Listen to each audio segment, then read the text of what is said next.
PDI Perjuangan yang antara lain dihadiri oleh Bapak Yasona Lauli selaku Ketua DPP Bidang Hukum, kemudian Bapak Trimedia Panjaitan dan Profesor Gayus Lumbun kami hadirkan sebagai pakar.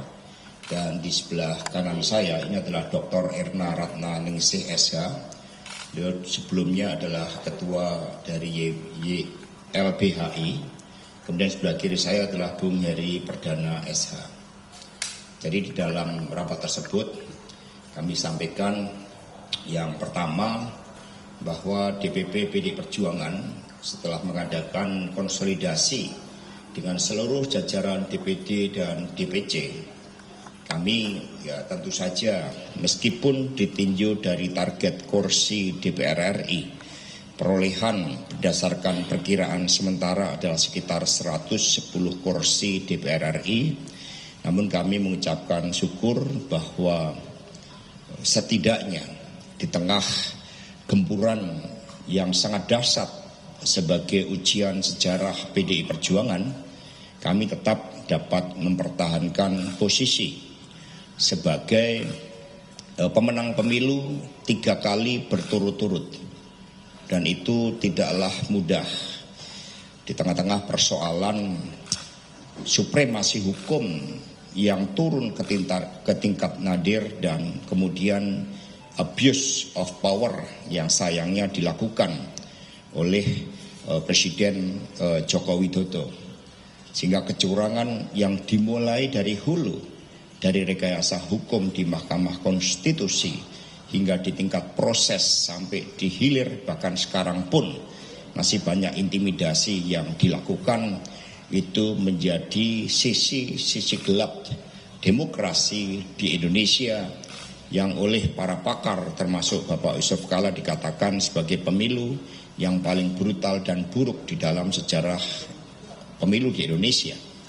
Namun kami juga mengajak seluruh kader, anggota dan simpatisan PDI Perjuangan untuk menatap masa depan dengan optimis, karena kalau kami melihat perolehan di tingkat kabupaten kota ternyata menunjukkan kenaikan perolehan kursi PDI Perjuangan.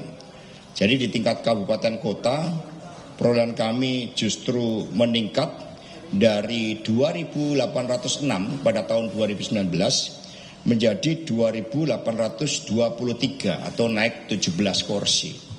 Sehingga penetrasi dengan berbagai kecurangan hulu ke hilir dan intimidasi itu berpengaruh di tingkat DPR RI dan DPRD tingkat provinsi. Bahkan ketua DPRD dari PDI Perjuangan berdasarkan penghitungan yang ada, itu sekarang 152 ketua DPRD di tingkat kabupaten kota atau 30%. Sementara wakil ketua itu di 157 kabupaten kota. Sehingga kalau kami mengukur eksistensi PDI Perjuangan di tengah gempuran yang sangat dahsyat, itu di tingkat kabupaten kota ditinjau dari perolehan wakil ketua DPRD dan ketua DPRD, itu eksistensi kami itu 60% ya terhadap 514. Nah sedangkan di tingkat provinsi tentu saja mengalami penurunan yang di tingkat karena bekerjanya operasi yang sangat masif. Total perolehan kursi DPRD provinsi dari 413 menjadi 395, yaitu turun 18. Posisi ketua DPRD kami sekarang memegang di 13 provinsi dan wakil ketua DPRD di 18 provinsi. Sehingga total ketua DPRD provinsi sekitar 34,2%. Dan wakil ketua DPRD provinsi itu ada 47% dari 38 provinsi. Sehingga total itu eksistensi kami, eksistensi Partai Nasionalis Soekarnois ditinjau dari jumlah wakil ketua DPRD provinsi dan ketua DPRD provinsi itu ada di 31 ya provinsi. Ya artinya ini sekitar 81,6%. Ya tentu saja ini merupakan suatu modal. Bahkan dari total kepala daerah dan wakil kepala daerah yang baru satu periode yang siap untuk bertanding pada bulan November, itu jumlahnya juga sangat signifikan. Itu hampir 200. Jadi terdiri 171 calon kepala daerah baik di tingkat provinsi, kabupaten, kota. Itu yang baru satu kali menjabat. Tentu saja ini menjadi modal konsolidasi yang sangat penting bagi ke depan. Sehingga partai terus-menerus melakukan langkah konsolidasi. Dan terkait dengan Pilpres, kemarin ya pada hari Sabtu ya sesuai dengan batas waktu yang diberikan Mahkamah Konstitusi, kami telah mengajukan gugatan hukum ke Mahkamah Konstitusi, dan kami juga mengajukan gugatan hukum terkait dengan selisih terkait dengan pemilu legislatif. Dan untuk itu keterangan terkait dengan sengketa hukum yang berkaitan pemilu legislatif akan disampaikan oleh Mbak Erna. Dipersilakan. Terima kasih. Saya Erna dari BBHR Pusat. Ada dua hal yang ingin saya sampaikan. Yang pertama adalah dalam hal ini BBHR mensupport TPN dalam mempersiapkan permohonan PHPU Pilpres, dan alhamdulillah itu sudah kita ajukan. Kemudian yang kedua adalah bahwa tadi sudah disampaikan oleh Pak Sekjen, ada penambahan, tapi kita juga dari 13 provinsi ini kita juga kehilangan kursi, dan ini yang akan kita perjuangkan untuk sudah kita masukkan ke Mahkamah Konstitusi karena batas waktunya memang 3 kali 24 jam. Jadi ada beberapa daerah, ada Jabar dan Kalsel untuk DPR RI, kemudian Sumbar, Jambi, Sumatera Selatan, Riau, Gorontalo, Sulawesi Tengah, Sulawesi Utara, Sulawesi Tenggara, Papua, Papua Tengah, dan Papua Selatan. Jadi itu yang akan kami perjuangkan perolehan suaranya, dan nanti ada batas untuk perbaikan permohonan di besok hari. Jadi besok hari kita juga akan mengajukan, dan nanti maka akan ada proses, kita menunggu proses persidangan. Demikian. Baik, terima kasih. Jadi partai terus melakukan langkah konsolidasi di luar proses hukum yang kita lakukan di Mahkamah Konstitusi, baik terkait dengan Pilpres maupun Pileg. Dan kami juga akan menggunakan proses-proses politik dan berbagai upaya hukum lainnya yang saat ini sedang dikaji oleh Badan Bantuan Hukum dan Advokasi Rakyat. Dengan hasil bahwa PDI Perjuangan menang 3 kali berturut-turut, bahkan di tingkat kabupaten kota terjadi penambahan kursi, maka ini menunjukkan bahwa kekuatan PDI Perjuangan terutama yang di akar rumput itu mampu menjadi topangan bagi pergerakan partai ke depan. Inilah yang membangun optimisme kami. Kami juga cukup optimis untuk terus memperkuat hati perjuangan. Itu seperti ada di dalam iklan itu. Kuatkan hati, raihlah kemenangan. Jangan lupa minum sirup marjan. Terima kasih. Merdeka.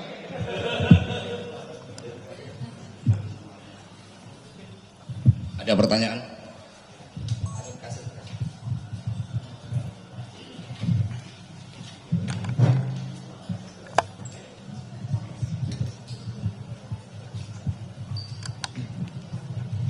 Selamat sore Mas Hasto, Mbak Erna, dan Mas siapa ya sampingnya. Aku Thohir dari cnnindonesia.com. Pertama soal perolehan suara tadi di hasil Pileg, Mas. Apa sebenarnya yang bisa dibaca dari perolehan perolehan suara PDIP ini terutama di tingkat provinsi dan kabupaten kota. Di kabupaten kota kan terjadi peningkatan, tapi justru ada penurunan di tingkat provinsi untuk kursi ketua DPRD. Sebenarnya apa yang bisa dibaca? Terus yang kedua soal pilkada, dengan kenaikan suara itu sejauh ini apakah sudah ada proses untuk bagi PDIP di internal terkait kader-kader yang akan diusung di pilkada nanti, khususnya beberapa daerah besar misalnya seperti DKI Jakarta. Kita tahu misalnya di DKI kan kemungkinan besar dan sudah bisa dipastikan mungkin PDIP akan kehilangan kursi ketua DPRD, dan daerah-daerah seperti misalnya seperti Jateng atau Jawa Timur. Terima kasih Mas. Ya, baik, terima kasih. Yang bisa dibaca adalah operasi secara masif termasuk menggunakan instrumen hukum dan sumber daya negara memang dilakukan di basis-basis PDI Perjuangan. Jawa Tengah, Jawa Timur, Lampung, Jambi, Sumatera Selatan, Bali, Sulawesi Utara, dan sebagainya. Nah, operasi itu efektif itu untuk tingkat provinsi dan DPR RI. Tapi di tingkat kabupaten kota terbukti kekuatan grassroots, kekuatan akar rumput dari PDI Perjuangan mampu membangun hegemoni, sehingga perolehan kursi justru malah bertambah. Sehingga selain menang 3 kali pemilu berturut-turut, maka kami juga mampu menambah kursi di tingkat DPRD kabupaten kota, dan ini tentu saja sangat penting sebagai modal bagi konsolidasi ke depan. Di Aceh dan Sumatera Barat itu kami juga mendapatkan untuk DPR RI masing-masing 1 kursi. Ini juga menunjukkan bahwa daerah-daerah tersebut relatif operasi yang dilakukan oleh PDI Perjuangan itu terbatas.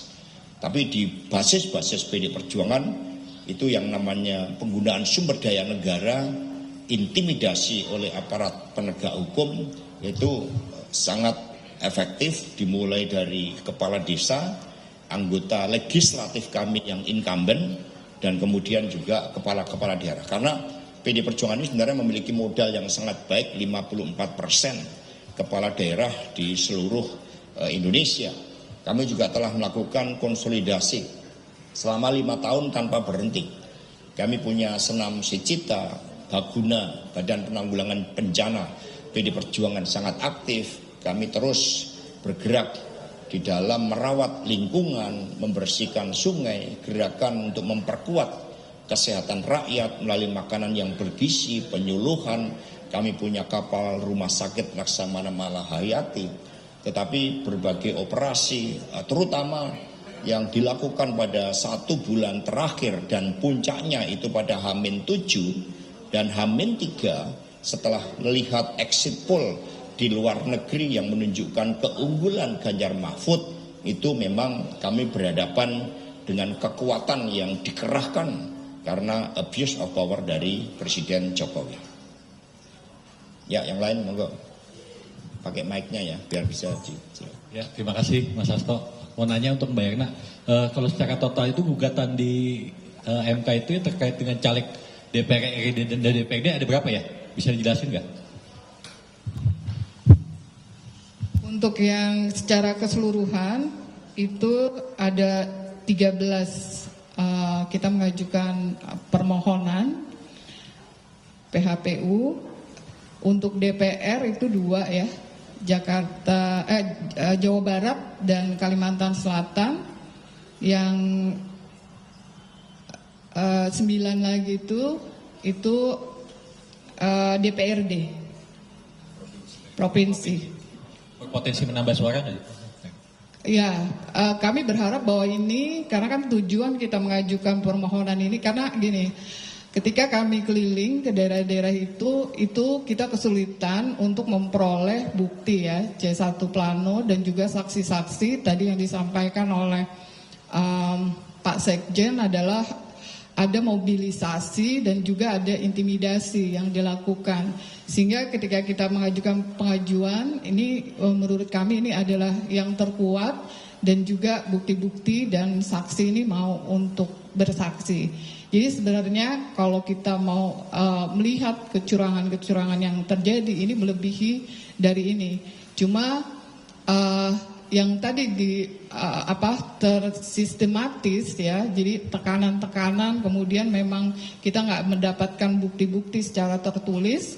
Nah itulah yang menyebabkan jumlahnya hanya 13. Jadi kami yakin kita akan menambah jumlah perolehan suara dengan mengajukan permohonan PHPU ke Mahkamah Konstitusi. Terima kasih Mbak Erna. Jadi untuk gugatan pemilu legislatif yang kami lakukan adalah yang disertai dengan bukti-bukti yang kuat. Ya, tetapi untuk saksi Pilpres di dalam gugatan di MK, ini saksinya sudah surplus. Hanya memang MK membatasi karena waktu total untuk penyelesaian sengketa kan 14 hari ya. Nah, sehingga meskipun setiap kabupaten itu siap untuk memberikan saksi, tetapi dibatasi jumlahnya oleh MK. Ya, oke. Silakan. Izin Mas, saya Rio dari CNN TV. Di tengah segala keberhasilan PD Perjuangan dalam pemilu 2024 menjadi juara kembali begitu untuk hat-trick ketiga kalinya. Apakah sudah ada semacam kesimpulan begitu di tengah situasi hari ini, bagaimana mengingat efek Pak Jokowi kalau di luar PDIP kan sangat dipuja-puji begitu, Pak Jokowi efek, lalu kemudian bagaimana Pak Jokowi yang tidak pernah kalah dalam pemilu katanya begitu. Nah, tapi hari ini PDIP kembali menjadi juara dalam pileg walaupun di tengah situasi yang ada seperti hari ini. Apakah sudah ada kesimpulan begitu, misalkan salah satu mungkin partai lebih besar daripada tokoh yang ada di dalam partai atau seperti apa? Yang kedua juga terkait dengan evaluasi dalam pemilu kali ini. Bagaimana PDIP melihat di tengah segala dugaan kecurangan yang ada yang kemarin sudah dilaporkan di MK, tapi kemudian hari ini antara hasil pileg dan juga hasil pilpres ini cukup berbeda hasilnya. Apakah sudah evaluasi tersendiri dalam hal itu di partai, Mas? Terima kasih. Ya, PD Perjuangan kan dibangun sebagai kekuatan kolektif yang menyatu dengan rakyat. Maka meskipun terjadi pergeseran pemilu mengarah kepada aspek-aspek elektoral, personifikasi itu menjadi dominan dan praktek-praktek politik yang liberal menghalalkan segala cara serta mengedepankan kekuasaan yang di belakangnya itu ada kekuatan hukum dan ada kekuatan sumber daya negara. Tetapi setidaknya dari proses pelembagaan partai yang dilakukan menunjukkan PDI Perjuangan mampu bertahan sebagai pemenang pemilu 3 kali berturut-turut. Jadi yang ada bukan Jokowi effect tetapi adalah bansos effect. Penggunaan aparatur negara efek, intimidasi efek, itu yang terjadi. Buktinya PSI kan juga tidak lolos pemilu meskipun dari sumber-sumber terpercaya itu sudah dilakukan berbagai upaya untuk menggolkan itu. Nah, ketika operasi itu dilakukan dengan mengabaikan supremasi hukum, evaluasi yang oleh PD Perjuangan adalah justru jaminan terhadap demokrasi ke depan. Karena tidak ada demokrasi tanpa supremasi hukum. Dan di dalam supremasi hukum, keteladanan seorang pemimpin itu diperlukan. Bagaimana seorang pemimpin nasional itu melakukan berbagai operasi-operasi politik karena ada konflik of interest, karena Bapak Jokowi kemudian memberikan preferensi akibat anaknya Mas Gibran maju ketika beliau masih menjabat sebagai presiden. Sehingga ini juga terjadi bias. Tetapi ini menjadi suatu ancaman bagi demokrasi ke depan. Berbagai anomali kan terjadi. Anomali pertama kalinya pemilu luar negeri, pemilu dari warga negara Indonesia di luar negeri yang memberikan preferensi kepada Ganjar Mahfud berdasarkan exit poll dan hasil real count ternyata berbeda dengan apa yang terjadi di dalam negeri. Kemudian juga bagi kami perolehan antara DPR RI, DPRD provinsi, dan DPRD kabupaten. Kemudian spirit individualisme ini semakin menguat. Sehingga Partai ID di tengah-tengah personifikasi melalui pemilu yang sangat liberal ini cenderung menurun. Padahal kami mengedepankan yang namanya ideologi berdasarkan Pancasila, platform partai, kultur partai, disiplin anggota partai, dan sebagainya. Tetapi berbagai anomali demokrasi termasuk bagaimana penggunaan sumber daya anggaran yang negara yang begitu luar biasa, aparatur negara yang dikerahkan secara luar biasa, setidaknya PD Perjuangan mampu bertahan di dalam menghadapi ujian, dan ini akan menjadi modal yang sangat penting ke depan. Mas, saya Rian dari Kompas.com. Ya. Saya Rian dari Kompas.com, Mas. Kembali lagi ke, kita tahu bersama bahwa PDI Perjuangan kan menjadi pemenang pemilu gitu. Nah, tapi di sisi lain kita tahu bahwa kemarin ada komentar dari Partai Golkar yang mengatakan bahwa masih memungkinkan ada dinamika politik untuk memperebutkan kursi ketua DPR gitu. Nah, padahal kan ini berbanding terbalik bahwa yang kita tahu PDIP sudah memenangkan pemilu 2024 begitu. Nah, ini gimana tanggapannya dari Mas Hasto? Lalu yang kedua, soal ada dari Gerindra itu bilang bahwa memungkinkan ada pertemuan antara Pak Prabowo dengan pimpinan P3 gitu. Gimana tanggapannya Mas Hasto? Terima kasih. Jadi yang pertama, kita ini kan membangun kultur politik yang baik, yang berdasarkan norma-norma hukum, supremasi hukum. Jadi dari Golkar itu mungkin melihat kalau Pak Jokowi saja itu bisa merubah hukum di MK yang seharusnya tidak boleh diintervensi oleh presiden, ternyata terbukti melalui hubungan kekeluargaan, maka jangan-jangan bisa. Nah, teman yang dari Golkar itu harus belajar dari 2014. Karena seharusnya di dalam norma politik yang kita pegang, tidak bisa undang-undang itu dirubah yang terkait dengan pemilu dan hasil pemilu setelah pemilu berlangsung. Itu menunjukkan suatu ambisi, nafsu kekuasaan. Apakah tidak belajar dari dulu ketika 2014 seharusnya apa yang disuarakan oleh rakyat melalui pemilu itu one electoral process yang juga direpresentasikan di DPR. Ketika ada ambisi kekuasaan untuk merubah-rubah seperti itu, ya nanti bisa terjadi konflik sosial, bisa berdarah-darah nanti. Sehingga jangan sulut sikap dari PD Perjuangan yang tahun 2014 sudah sangat sabar. 2014 kan akhirnya ketua DPR masuk penjara. 2 kali persoalan. Ketika itu diambil terjadi karma pala. Seharusnya itu yang menjadi pelajaran. Tetapi kalau undang-undang terkait hasil pemilu seperti undang-undang MD3 akan dilakukan perubahan-perubahan demi ambisi kekuasaan, maka akan ada kekuatan perlawanan dari seluruh simpatisan, anggota, dan kader PD Perjuangan, dan itu pasti dampaknya tidak kita inginkan. Karena itulah hormati suara rakyat, jangan biarkan ya ambisi-ambisi penuh nafsu kekuasaan itu dibiarkan. Kami ada batas kesabaran untuk itu. Ya.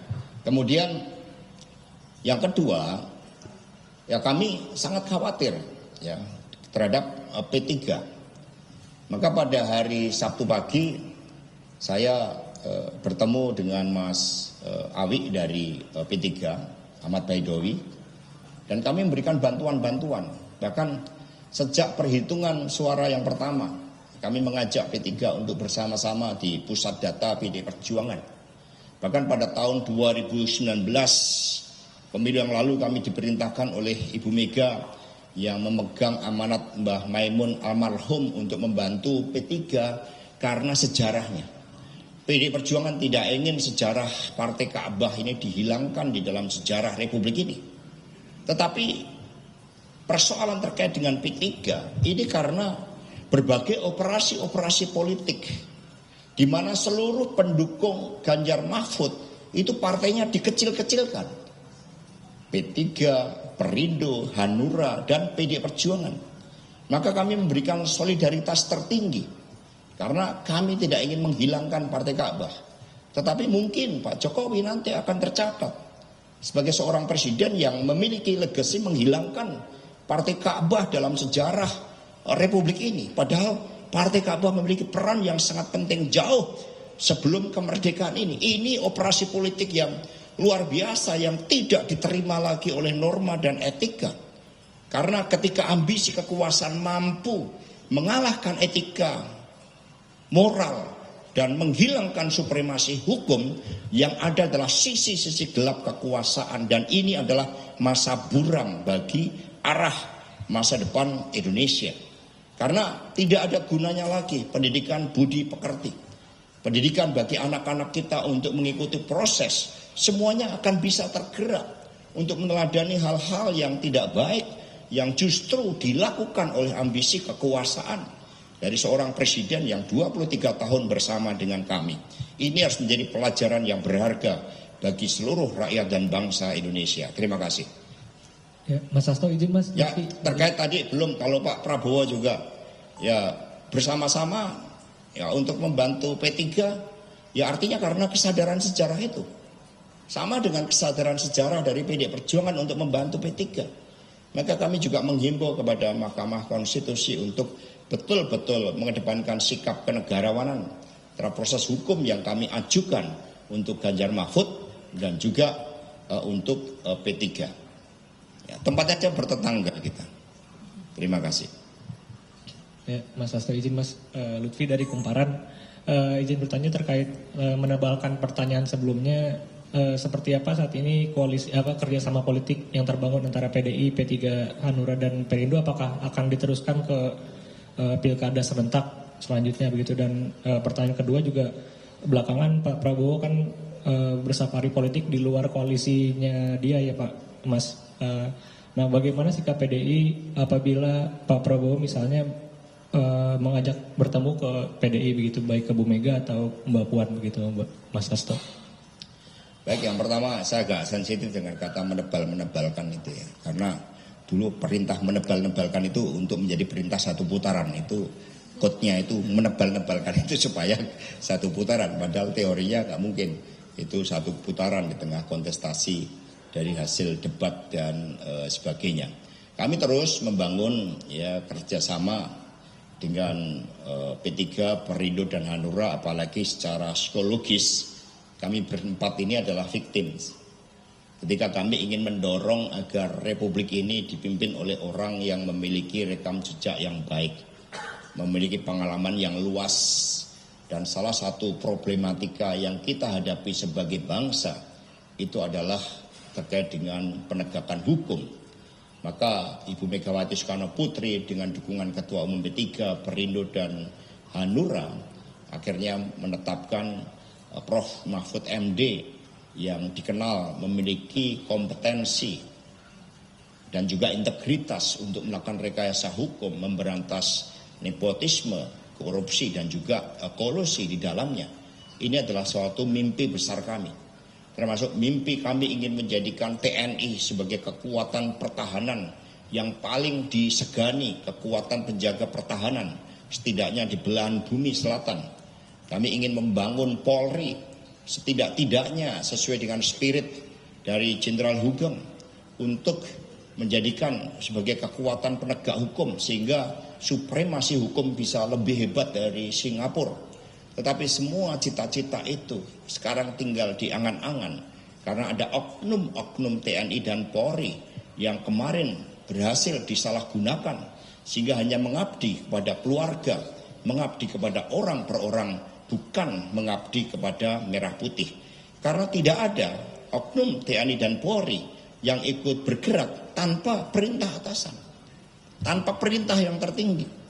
Karena ini disiplin yang dibangun. Karena itulah kami tetap punya suatu harapan agar muncul kesadaran merah putih di dalam diri TNI dan Polri untuk kembali pada marwahnya sesuai dengan apa yang kami cita-citakan untuk membangun kekuatan TNI dan Polri agar disegani, dicintai tidak hanya rakyat Indonesia tetapi juga oleh dunia. Karena itulah kerjasama itu terus kami perkuat, kami lakukan. Namun terkait dengan P3 misalnya, ini kan merupakan masa-masa krusial bagi P3. Sehingga kami dorong juga P3 untuk membangun suatu kerjasama agar proses persidangan di Mahkamah Konstitusi nantinya itu juga dapat mendapatkan suatu hasil keadilan ditegakkan. Karena sekali lagi sejarah dari P3 yang dengan simbol Ka'bah itu telah mewarnai sejarah di dalam membangun sistem politik kita. Nah, kemudian terkait dengan pertemuan antara Ibu Megawati Soekarno Putri dengan Pak Prabowo dan juga misalnya dengan Mbak Puan dengan Pak Prabowo. Mbak Puan kapasitasnya sebagai Ketua DPR RI. Sehingga tugas sebagai Ketua DPR telah melakukan komunikasi politik. Dan Pak Prabowo sekarang juga kapasitasnya masih sebagai Menteri Pertahanan. Dan terkait dengan Pilpres kita masih menunggu hasil dari Mahkamah Konstitusi sehingga tidak ada persoalan. Pertemuan-pertemuan itu dilakukan. Demikian pula antara Pak Prabowo dan Ibu Megawati Soekarno Putri. Tidak ada persoalan dalam perspektif pribadi. Tetapi bagi Ibu Megawati Soekarno Putri dengan rekam jejak yang sangat luas, terutama legitimasi beliau bersama dengan PDI di dalam melawan rejim yang otoriter, yang anti demokrasi, tentu saja seluruh aspek-aspek pengkhianatan terhadap konstitusi, terhadap demokrasi, terhadap keadilan rakyat, kedaulatan rakyat di dalam menentukan pemimpinnya akan tetap menjadi tema-tema sentral yang harus disuarakan oleh PDI Perjuangan. Jadi kalau bertemu ya tidak ada masalah, tetapi hal-hal yang sangat fundamental tadi tetap akan dipersoalkan oleh PDI Perjuangan. Cukup jelas semua? Jawab ya.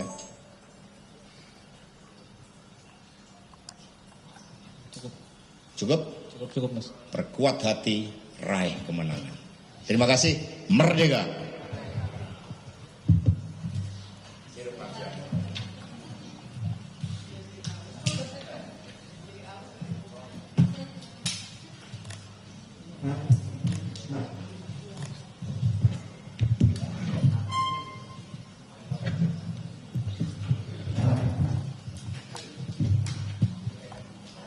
Siapa yang kita siapin buka puasa?